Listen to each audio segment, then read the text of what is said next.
یعنی تفاخراً اپنی نیکیوں کی تعریف نہ کرو، کیونکہ اللہ تعالیٰ اپنے بندوں کے حالات کو خود جاننے والا ہے، یا ان کی ابتدائے ہستی سے آخر ایام کے جملہ احوال جانتا ہے۔ مسئلہ ابھی سن لیجئے، اس آیت میں ریا اور خود نمائی اور خود سرائی کی ممانعت فرمائی گئی ہے، یعنی اگر نعمت الہی کے اعتراف اور اطاعت و عبادت پر مسرت اور اس کے ادائے شکر کے لیے نیکیوں کا ذکر کیا تو جائز ہے۔ خود نمائی اور خود سری کی منفی کی گئی ہے، جبکہ عبادت پر خوشی اور ادائے شکر کے لیے کہا گیا تو یہ کیا ہے؟ جائز ہے۔ اللہ عز و جل کے محبوب دانۂ غیوب صلی اللہ تعالی علیہ وآلہ وسلم کا فرمان ہدایت نشان ہے، گناہوں پر نادم ہونے والا اللہ کی رحمت کا منتظر ہوتا ہے، جبکہ خود پسندی کرنے والا اللہ عز و جل کی ناراضگی کا منتظر ہوتا ہے۔ عجب یعنی خود پسندی ناجائز، ممنوع اور گناہ ہے۔ اللہ عز و جل کے حبیب صلی اللہ تعالی علیہ وآلہ وسلم نے ارشاد فرمایا، اگرچہ تم سے کوئی گناہ سرزد نہ ہو، لیکن مجھے تم پر گناہ سے بھی بڑے جرم کا خوف ہے، اور وہ ہے عجب۔ عجب یعنی خود پسندی۔ اس فرمان مبارک میں آپ صلی اللہ تعالی علیہ وآلہ وسلم نے عجب کو بہت بڑا گناہ قرار دیا۔ اللہ کے محبوب صلی اللہ تعالی علیہ وآلہ وسلم کا یہ جو فرمان عالی شان ہے، آئیے اس کو دوبارہ سنتے ہیں۔ اگرچہ تم سے کوئی گناہ سرزد نہ ہو، لیکن مجھے تم پر گناہ سے بھی بڑے جرم کا خوف ہے، گناہ سے بھی بڑے جرم کا خوف ہے، اور وہ ہے عجب۔ عجب یعنی خود پسندی۔ اب اس فرمان مبارک میں آپ صلی اللہ علیہ وسلم نے عجب کو بہت بڑا گناہ قرار دیا۔ اب ہم جا رہے ہوتے ہیں نیکیاں کمانے، ہے نا، ہم جا رہے ہوتے ہیں نعت شریف پڑھنے، ہم جا رہے ہوتے ہیں عشق رسول میں اضافہ کرنے، اور ہم گناہوں سے بھی بڑے گناہ میں اگر مبتلا ہو گئے تو شیطان تو الٹی چھلانگیں لگائے گا، اس کے تو وہ برے موجی ہو جائیں گی، اور ہم اللہ تبارک و تعالیٰ کے کہیں غضب میں نہ آ جائیں۔ اب اس کی اہمیت کو سمجھ گئے نا ضرور کہ یہ کتنی ضروری باتیں ہیں، اور ہم نے سب سے پہلے قبر و آخرت بہتر بنانی ہے۔ ہم نے نعت خوانی کرنی ہے اللہ تبارک و تعالیٰ کی رضا اور پیارے محبوب صلی اللہ تعالیٰ علیہ وسلم کی خوشنودی کے لیے۔ اگر وہ والے اعمال کریں گے جن سے خوشنودی حاصل ہوگی تو پھر تو بارے نہیں آ رہے ہیں، پھر تو ہم جیسا نعت خواں کوئی نہیں ہے الحمدللہ، سرکار صلی اللہ علیہ وسلم سے پیار کرنے والا۔ لیکن اگر ہم نافرمانی کرتے کرتے، نافرمانی والے کام کرتے کرتے ان چیزوں کو بھول کر نعت خوانی کریں گے، یہ دیکھیں سر، لب و لہجہ، آواز کا خوبصورت ہونا یہ کوئی کمال نہیں ہوتا۔ یہ گویے جو ہوتے ہیں نا، گویے گانے والے، یہ جو ان کو میں غصے سے اگر کروں تو میں ان کو کنجر کہوں گا، تو یہ گویے جو ہوتے ہیں، گلوکار، یہ ان کی آوازیں بعض اوقات یہ اچھی ہوتی ہیں، بھلی ہوتی ہیں، مطلب لوگ کہتے ہیں یار یہ اچھی آواز ہے، ہم تو الحمدللہ لعنت بھیجتے ہیں، سنتے بھی نہیں ہیں، کانوں میں بھی انگلیاں ڈال دیتے ہیں بعض اوقات، اگر کانوں میں باز پڑ بھی جائے تو توجہ ہی نہیں ہوتی ہے الحمدللہ۔ اللہ تبارک و تعالیٰ کا فضل و احسان، اللہ تعالیٰ آئندہ بھی بچائے۔ تو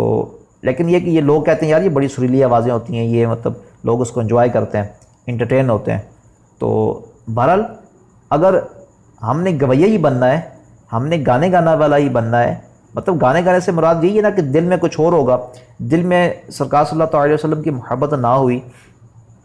اور دل میں ان کے ارشادات پر عمل کرنے کی نیت نہ ہوئی، دل میں عاجزی نہ ہوئی، محبت رسول نہ ہوئی،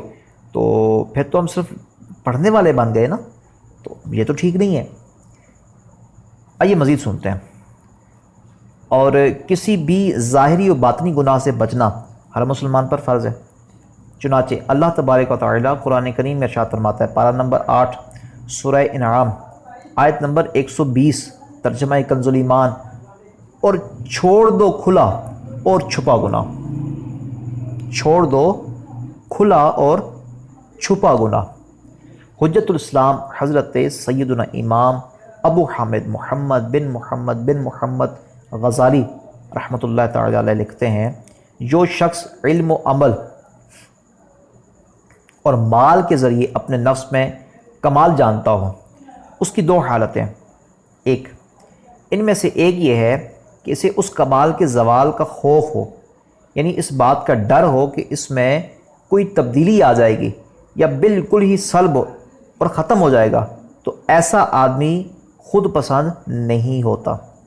نمبر 2، دوسری حالت یہ ہے کہ وہ اس کے زوال یعنی کم یا ختم ہونے کا خوف نہیں رکھتا، بلکہ وہ اس بات پر خوش اور مطمئن ہوتا ہے کہ اس نے مجھے یہ نعمت عطا فرمائی ہے، اس میں میرا کوئی کمال نہیں ہے، یہ بھی خود پسندی نہیں ہے۔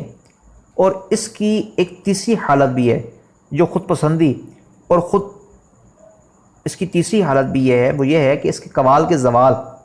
یعنی کم یا ختم ہونے کا خوف نہیں ہوتا، بلکہ وہ اس پر مسرور و مطمئن ہوتا ہے، اور اس کی مسرت کا باعث یہ ہوتا ہے کہ یہ کمال، نعمت و بھلائی اور سر بلندی، اور اس لیے خوش نہیں ہوتا کہ یہ اللہ کی عنایت اور نعمت ہے، بلکہ اس خود پسند بندے کی خوشی کی وجہ یہ ہوتی ہے کہ وہ اسے اپنا وصف یعنی خوبی اور خود اپنا ہی کمال سمجھ بیٹھتا ہے، اور اسے اللہ کی عطا و عنایت تصور نہیں کرتا۔ یہ مختلف صورتیں بیان کی گئی ہیں۔ تو اب میں جیسے پہلے بھی لیکچرز میں عرض کرتا رہا ہوں، آئندہ بھی عرض کروں گا، آج بھی عرض کر رہا ہوں، کسی کے خلاف بدگمانی نہیں کرنی۔ اگر کوئی شخص، کوئی نعت خواں یہ کہتا ہے کہ الحمدللہ میں اس علاقے کا بہت بہترین نعت خواں ہوں، تو کہہ دیتا ہے تو ہم نے اس کے بارے میں اچھا گمان ہی کرنا ہے، ہم نے اس کا اچھا مطلب ہی نکالنا ہے۔ بعض اوقات بڑے معروف نعت خواں ہیں، وہ محافل میں کبھی بعض اوقات نا وہ ایسے بول جاتے ہیں جملے، اور ان کی نیت وہ وہاں کے جو واقعات ہوتے ہیں ان سے وہ پتہ چل جاتی ہے۔ جیسے الحمدللہ ایک معروف نعت خواں، میں نام نہیں لوں گا، تو انہوں نے نعت پڑھتے نا درمیان میں روکے سمجھانے کے لیے کوئی بات، تو پھر کہا کہ ہم الحمدللہ بڑے خوش الحان ہیں۔ تو اب ان کے اس جملے میں غرور و تکبر، خود پسندی یہ معاملہ نہیں تھا، بلکہ وہ اس بات پہ نا نبی کریم صلی اللہ تعالیٰ علیہ وسلم کی شکر گزاری کرنے والا انداز تھا ان کا، کہ دیکھیں آقا نے ہمیں کیسا چن لیا نا، ہم خوش الحان ہیں، ہمیں اچھی آواز دے دی تاکہ ہم آقا کے گن گائیں، اب اس سے بڑی عنایت اور کیا ہوگی۔ اب یہ جملہ ان کا نہیں تھا، جملہ ان کا یہی تھا کہ ہم الحمدللہ خوش الحان لوگ ہیں۔ تو لیکن اس میں وہ مسرت و خوشی، اپنی اس نعمت کی عطا پر مطمئن ہونا،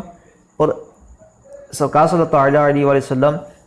سے شکر کرنا کہ اللہ تبارک و تعالیٰ نے ہمیں توفیق عطا فرمائی، اللہ تبارک و تعالیٰ کے محبوب صلی اللہ تعالیٰ علیہ وسلم نے ہمیں یہ نعمت بخشی اور ہم پر کرم فرمایا، ہمیں اپنے غلاموں میں چن لیا، اچھی آواز دی، اور پھر اپنا عاشق بھی بنا لیا، اپنے عشق میں بھی مبتلا فرما لیا۔ اب یہ ساری کس کی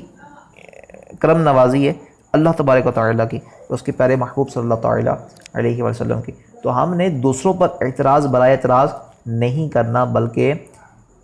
خود اپنی اصلاح کرنی ہے۔ اگر ہم میں کوئی ایسا جملہ بولتے ہیں تو ہم نے 4 یہ صورتیں دیکھنی ہے کہ بھائی یہ پہلی صورت ہے، دوسری صورت ہے، تیسری ہے، چوتھی ہے، ہم نے اس کو بچنا چاہیے، ہماری نیت کیا ہے، ہماری نیت میں فطور ہے تو ختم کر دیں گے، اگر اس میں مسرت و خوشی ہے اور اس میں مطمئن ہونا ہے الحمدللہ نعمت پہ، اس میں کوئی حرج نہیں ہے۔ اور اللہ تبارک و تعالیٰ کے شکر کے لیے، جیسے اللہ تبارک و تعالیٰ شان فرماتا ہے نا کہ تم شکر کرو میں تمہیں اور عطا کروں گا، تو شکر میں کوئی بندہ بولتا ہے تو وہ جہاں مرضی جیسے کیسے بولے، وہ کہے الحمدللہ میں نعت خواں ہوں، میں بہترین نعت خواں ہوں، میں بہترین پڑھ سکتا ہوں، یہ اللہ کی عطا ہے الحمدللہ، کاش آپ بھی ایسا پڑھنے والے ہو جائیں، اس طرح کا کوئی جملہ بولتا ہے تو یہ اچھا ہے، اس میں شکر کرنے میں کوئی برائی نہیں ہے۔ اچھا، یہ جتنے بھی اصلاح کے مدنی پھول ہوتے ہیں یہ اپنے اوپر آپ اپنے گریبان میں جھانک کے نا اپنی اصلاح کی کوشش کریں۔ ایسا نہ ہو کہ میں آپ سے کچھ عرض کروں اور آپ کہیں اچھا وہ فلاں نعت خواں بھی یہ کہہ رہا تھا، اچھا وہ بھی ایسا ہے، وہ بھی گناہ گار ہے، اس کو بھی گناہ ملے گا، نہیں، آپ نے اپنی اصلاح کرنی ہے، دوسروں کو چھوڑ دیں آپ۔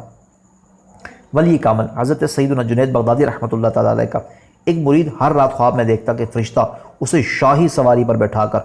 جنت کی سیر کرا رہا ہے اور طرح طرح کے میوے بھی کھلا رہا ہے۔ یوں وہ خود پسندی میں مبتلا ہو کر خود کو با کمال سمجھنے لگا اور آپ رحمۃ اللہ تعالیٰ علیہ کی خدمت میں حاضر ہونا چھوڑ دیا۔ آپ رحمۃ اللہ تعالیٰ علیہ نے کافی دن اسے مجلس میں غیر حاضر پایا تو یہ سوچ کر کہ ہو سکتا ہے بیمار ہے، اس کی مزاج پرسی کے لیے اس کے پاس تشریف لے گئے۔ جب آپ وہاں پہنچے تو دیکھا کہ وہ تو نہایت ہی شان و شوکت کے ساتھ بیٹھا ہوا ہے۔ آپ نے اس کی اس کیفیت کے متعلق دریافت فرمایا تو اس نے بڑے فخر سے اپنے بلند مقام و مرتبے اور روز ہونے والی جنتی سیر کا ذکر کیا۔ آپ فوراً سمجھ گئے اور اس سے ارشاد فرمایا، آج جب جنت میں جاؤ تو میوے کھانے سے پہلے ولا حول ولا قوت الا باللہ العلی العظیم پڑھ لینا۔ اس نے کہا بہت اچھا۔ چنانچہ حسب معمول جب وہ جنت میں پہنچا تو آپ رحمۃ اللہ تعالی علیہ کا فرمان یاد آ گیا، اور جیسے ہی اس نے ولا حول ولا قوت الا باللہ العلی العظیم پڑھا تو عین اسی لمحے ایک زوردار چیخ سنائی دی، اور وہ جنت کچرے کے ڈھیر میں بدل گئی، جس میں جگہ جگہ انسانی ہڈیاں بکھری پڑی تھیں۔ یہ دیکھ کر اس مرید کی سمجھ میں آ گیا کہ وہ شیطان کے جال میں اور خود پسندی میں پھنس چکا ہے۔ اسی وقت وہ روتے ہوئے اپنے پیر و مرشد حضرت سیدنا جنید بغدادی رحمۃ اللہ تعالی علیہ کی خدمت میں حاضر ہوا، اپنے رویے پر نادم ہوا، توبہ کی، اور دوبارہ آپ رحمۃ اللہ تعالی علیہ کی تربیت میں رہنے لگا۔ حجت الاسلام حضرت سیدنا امام ابو حامد محمد بن محمد غزالی رحمۃ اللہ تعالی علیہ فرماتے ہیں، صحابہ کرام علیہم الرضوان اپنے زہد و تقوی کے باوجود یہ تمنا کیا کرتے تھے کہ کاش وہ مٹی، بھوسا یا پرندہ ہوتے، تو صاحب بصیرت شخص کیسے ہی اپنے عمل پر خود پسندی کا اظہار کر سکتا ہے یا اترا سکتا ہے، اور کیوں کر اپنے نفس سے بے خوف ہو سکتا ہے۔ یہ خود پسندی کا علاج ہے جس سے خود پسندی کا مادہ بالکل جڑ سے کٹ جاتا ہے۔ جب خود پسندی میں مبتلا شخص اس طریقہ علاج کے مطابق خود پسندی کا علاج کرتا ہے تو جس وقت اس کے دل پر خود پسندی غالب آتی ہے تو سلب نعمت کا خوف اسے اترانے سے بچاتا ہے، جبکہ جب وہ کافر اور فاسقوں کو دیکھتا ہے کہ کسی گناہ کے بغیر ان کو ایمان اور اطاعت الہی کی دولت سے محرومی ملی ہے تو وہ دوڑتے ہوئے یہ سوچتا ہے کہ جس ذات کو اس بات کی پرواہ نہیں کہ وہ بغیر کسی جرم کے کسی کو محروم کر دے یا بغیر کسی وسیلے کے کسی کو عطا کر دے تو وہ دی ہوئی نعمت کو واپس بھی لے سکتا ہے۔ کتنے ہی ایمان والے مرید ہو کر اور اطاعت گزار ہو کر فاسق ہو کر برے خاتمے پر مرے اور برے خاتمے کا شکار ہوئے۔ جب آدمی اس طرح سوچے گا تو خود پسندی سے بچ جائے گا، خود پسندی اس میں باقی نہیں رہے گی۔ حب جاؤ، خود پسندی کی مٹا دے عادتیں، یا الہی باغ جنت کی عطا کر راحتیں، آمین بجاہ نبی الامین۔ صلو علی الحبیب صلی اللہ تعالی علی محمد صلی اللہ تعالی علیہ وآلہ وسلم۔ حجت الاسلام حضرت سیدنا امام غزالی رحمۃ اللہ تعالی نے اپنی مایہ ناز تصنیف احیاء العلوم میں عجب پسندی یعنی خود پسندی کے 8 اسباب اور اس کے علاج بیان فرمایا۔ اس کا